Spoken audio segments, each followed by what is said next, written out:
అందరికీ నమస్కారం. మా యొక్క ఛానల్ ద్వారా ఎన్నో వీడియోలు అందిస్తున్నాం లీగల్గా.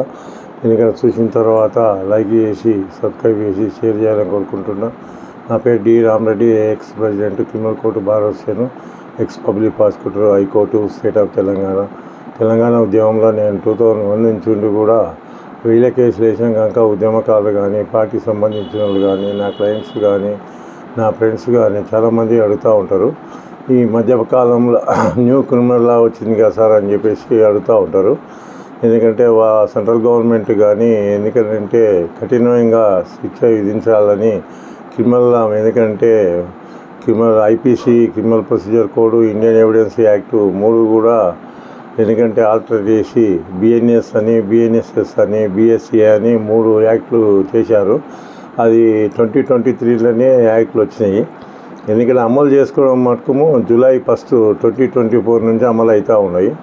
ఏ నేరాలు జరిగినా ఆ నేరాలు, ఎందుకంటే బిఎస్సి అని భారతీయ న్యాయ సంహిత 2023 యాక్ట్ ప్రకారము సెక్షన్ల కింద కేసులు బుక్ చేసి ఎందుకంటే అరెస్ట్ చేసి రిమాండ్ చేస్తూ ఉన్నారు.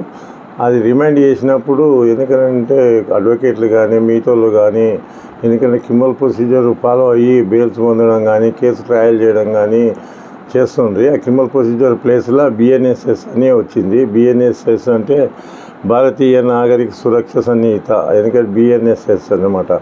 దాని ప్రకారము ఎవిడెన్స్ యాక్ట్ ప్రకారము ఎందుకంటే ఎవిడెన్స్ యాక్ట్ ఇంతకుముందు ఉన్నదాన్ని బిఎస్సి అని కింద చేంజ్ చేశారు. భారతీయ సాక్ష్య అధినియం అన్నమాట. ఈ 3 కూడా క్రిమినల్ లా కింగ్లు అన్నమాట, మూలస్తంభాలు అన్నమాట. న్యాయం, ధర్మము, చట్టం ప్రకారము గెలవాలంటే ఈ 3 కూడా క్రిమినల్ లా ఎందుకంటే ఫాలో కావాల్సిందే. ప్రతి ఒక్కరు కూడా ఆ ఫాలో అయ్యే ఎందుకంటే అన్ని కేసులు కూడా కొట్లాడి ఎందుకంటే కేసులు గెలవడానికి ఆస్కారం ఉంటుంది. భారతదేశం మొత్తము 29 రాష్ట్రాలలో కూడా central government with consent of the ఎందుకంటే స్టేట్ గవర్నమెంట్లో 29 రాష్ట్రాల్లో కన్సెంట్ అయిన తర్వాతనే ఇది రాష్ట్రపతి ఆమోదం పొందిన తర్వాత పార్లమెంట్లో పెట్టి బిల్లు పాస్ అయిన తర్వాత ఆ బిల్లు ప్రకారమే ఎందుకంటే బిఎన్ఎస్ఎస్ అని, బిఎస్సి అని 3 యాక్ట్లు కూడా చేంజ్ చేశారనమాట. ఇవి చాలా ఇంపార్టెంట్ కూడా. ఎందుకంటే క్రిమినల్ ఎంతో కింద చిన్నపిల్లల మీద, అమాయకమైన చిన్నారుల మీద దాడులు చేసి, మానభంగాలు చేసి మహిళల మీద కూడా జరుగుతున్నాయి కనుక చట్టాలను ఎందుకంటే ఎప్పుడో 1972 ఉన్న చట్టాలను 1862లో ఉన్న ఐపీసీని ఎందుకంటే అమలు చేయడము చాలా, దాన్ని మొత్తం కూడా ఆల్టర్ చేయడము చాలా శుభ కార్యక్రమము, శుభ పరిణామము. ఎందుకంటే దాని ప్రకారమే శుభ పరిణామం. ఇవన్నీ కూడా సెక్షన్లు చేసి ఎందుకంటే క్రిమినల్స్ తప్పించుకుంటున్నాం కనుక సెంట్రల్ గవర్నమెంట్ దాని మీద ఎన్నో సమీక్షలు చేసి 1862 ఎందుకంటే 1860 అంటే ఎందుకంటే బ్రిటిష్ పాలన నుంచి ఉన్నటువంటి ఐపీసీ ఇండియన్ పినల్ కోడ్ను చేంజ్ చేసి బిఎన్ఎస్ అని కింద పెట్టారు. బిఎన్ఎస్ అంటే భారతీయ న్యాయ సంహిత 2023 యాక్ట్ ప్రకారము పోలీసు వాళ్ళు ఏ నేరం చేసినా ఆ సెక్షన్ ప్రకారమే కేసులు రిజిస్టర్ చేసి ఎందుకంటే రిమైండ్ చేస్తారన్నమాట అక్యూజ్డ్ ముద్దాయిలను. దాని ప్రకారము మనం bail, how to get bail అనేది ఎందుకంటే 4th పిఎన్ఎస్ కింద చేయాలన్నమాట. ఎందుకంటే బిఎన్ఎస్ కింద అంటే ఇంతకుముందు క్రిమినల్ ప్రొసీజర్ ఫాలో అయ్యి బెయిల్ చేసేవాళ్ళము. ఇప్పుడు అట్లా కాదు, బిఎన్ఎస్ఎస్ కింద ఫాలో అయ్యి బెయిల్ చేయాలి. అనుకోని చెప్పేసి ఇవన్నీ కూడా చాలా ఇంపార్టెంట్ భారతదేశం 29 రాష్ట్రాల్లో కూడా. ఎందుకంటే ఎవిడెన్స్ నచ్చేటప్పుడు ఎవిడెన్స్ యాక్ట్ను ఫాలో అయ్యేటోళ్ళం. ఎవిడెన్స్ యాక్ట్ ఇప్పుడు లేదనమాట, బిఎస్ఏ అని వచ్చింది, భారతీయ సాక్ష్య అధినియం అన్నమాట, సాక్ష్య అధినియం.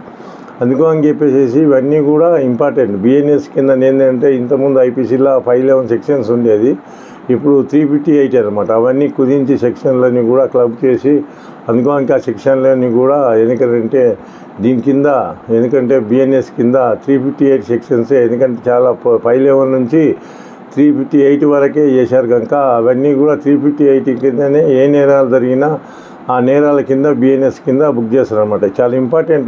ఎందుకంటే ఇవన్నీ కూడా బిఎన్ఎస్ఎస్ కింద ఎందుకంటే ఇంతకుముందు 484 సెక్షన్స్ ఉండే 1973 చట్టము.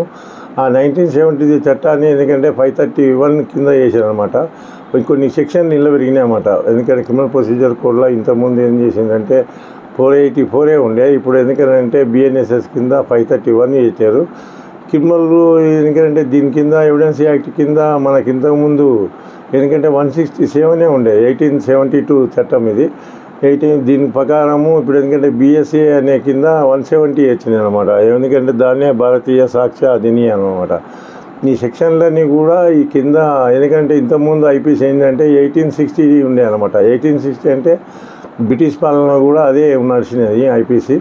అందుకో అని చెప్పేసి సెంట్రల్ గవర్నమెంటు 2023లో ఎందుకంటే దీన్ని అన్ని యాక్ట్లు చేశారు.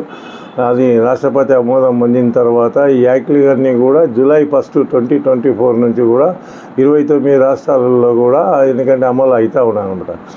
ఇంతకుముందు ఉన్న పాత కేసులు పాత ప్రొసీజరే ఫాలో కావాల్సి వస్తుంది. ఈ కొత్తవి ఏవైతే జూలై 1, 2024 నుంచి కేసులు రిజిస్టర్ అయినాయి మటుకము ఈ ప్రొసీజర్ ప్రకారము ఫాలో కావాల్సి వస్తుంది. అందుకోనికి ఇవన్నీ కూడా చాలామంది కూడా నాకు ఫోన్ చేసి ఏమేమి సెక్షన్స్ చేంజ్ అయినాయి సార్ అని చెప్పి అడుగుతూ ఉంటారు.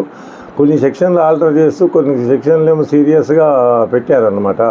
ఎందుకంటే బెయిల్ పొందడం కూడా అంత ఈజీ కాదు ఇప్పుడు. అందుకో అని చెప్పేసి ఎందుకంటే చిన్న పిల్లల మీద మానభంగాలు చేయడము, ఎందుకంటే మహిళల మీద దాడులు చేయడము, ఇవన్నీ కూడా ఎందుకంటే సీరియస్ అఫెన్సెస్ కనుక ఎందుకంటే ఉమెన్ మీద ఎందుకంటే సెంట్రల్ గవర్నమెంట్ ఇవన్నీ కూడా సీరియస్ యాక్షన్ చేసి వాళ్ళకి బెయిల్ పొందడానికి కూడా ఆస్కారం లేకుండా కొన్ని చట్టాలు చేశారనమాట. అందుకని చెప్పేసి మీకు గమనించుకొని పబ్లిక్లో ఎందుకంటే అవేర్నెస్ ఇంకా రాలేదు. ఎందుకని చాలామంది కూడా నాకు ఫోన్ చేస్తుంటారు, ఉద్యమకారులు కానీ ఎందుకంటే నా క్లయింట్లు కానీ నా ఫ్రెండ్స్ కానీ, సార్ ఎట్లా అయినాయి సార్ ఇవన్నీ సెక్షన్లన్నీ కూడా చేంజ్ అయినా ఉంటాయి కానీ అడుగుతూ ఉంటారు. అందుకని చెప్పేసి ఇవన్నీ కూడా గమనించుకోవాలి మీరు. కేసుకు ఇంతకుముందు IPC కింద లేవు. ఇప్పుడు ఏ నేరాలు జరిగినా BNS కిందనే భారతీయ న్యాయ సన్నిహిత కింద కేసులు బుక్ చేస్తారు. 2023 యాక్ట్ అని బుక్ చేస్తారు. అందుకని చెప్పేసి మన క్రిమినల్ ప్రొసీజర్ కూడా హౌ టు గెట్ బెయిల్ అనేది BNSS కింద పొందవలసి వస్తుంది అనమాట. అందుకని ఇవన్నీ కూడా చూసి ఎందుకంటే మీరు గమనించుకొని క్లియర్గా ఎందుకంటే మీరు ఎవిడెన్స్ యాక్ట్ అనేది ఎందుకంటే మేము ఎందుకంటే మూల స్తంభము. కేసులు బుక్ అయిన తర్వాత పోలీసు వాళ్ళు ఛార్జ్షీట్ వేసిన తర్వాత ట్రయల్కి వచ్చే ముందర మనం ఎవిడెన్స్ యాక్ట్ను ఫాలో అయ్యి కేసులు కొట్లాడవలసి వస్తుంది. ఇది క్రిమినల్ ప్రొసీజర్ కోడ్ అంటే BNS కింద పోలీసు వాళ్ళు కేసులు రిజిస్టర్ చేసినప్పుడు BNS కింద భారతీయ నాగరిక సురక్ష సన్నిహిత కింద మనం ఎందుకంటే క్రిమినల్ ప్రొసీజర్ కోడ్ వేసి బెయిల్ ఎట్లా పొందాలనేది కూడా, డిశ్చార్జ్ ఎట్లా చేయాలి, ట్రయల్ ఎట్లా చేయాలి అనేది కూడా ప్రొసీజర్ అనమాట ఇది. అందుకని చెప్పేసి క్రిమినల్ ప్రొసీజర్ ఇంతకుముందు ఉన్నది ఏదైతే ఉందో ఆ చట్టము ఎందుకంటే క్రిమినల్ ప్రొసీజర్ కోడ్ BNSS 1970 చట్ట ప్రకారం ఇప్పుడు ఎందుకంటే ఈ సెక్షన్ ప్రకారం BNSS కింద మనము ఫాలో కావాల్సి వస్తుంది. ఈ మూడు కూడా ఎందుకంటే BNS కానీ BNSS కానీ BSA కానీ మూల స్తంభాలు అనమాట క్రిమినల్ లాలో. అందుకని క్రిమినల్ లా అనేది చాలా ఇంపార్టెంట్. సమాజం మీద కానీ పెట్టుబడులు రావాలన్నా శాంతియుతంగా ఉండాలన్నా కూడా క్రిమినలే మొత్తము. అందుకని criminal law and order fail అయినప్పుడు ఎందుకంటే ఎవరు కూడా ఫారినర్స్ కూడా రావడానికి ఆస్కారం ఉండదన్నమాట. అందుకని చెప్పేసి సెంట్రల్ గవర్నమెంట్ ఆలోచించి ఈ 3 సివిల్ చేంజ్ కాలేదన్నమాట. గమనించుకోవాలి మీరు అందరూ కూడా. సివిల్ చేంజ్ కాలేదు, క్రిమినల్ ఒకటే చేంజ్ అయింది కనుక ఈ క్రిమినల్ యాక్ట్ ప్రకారము మీరు చూసి అన్నీ కూడా ఫాలో అవుతారని చెప్పి కోరుకుంటున్నా. అందరికీ నా ధన్యవాదాలు.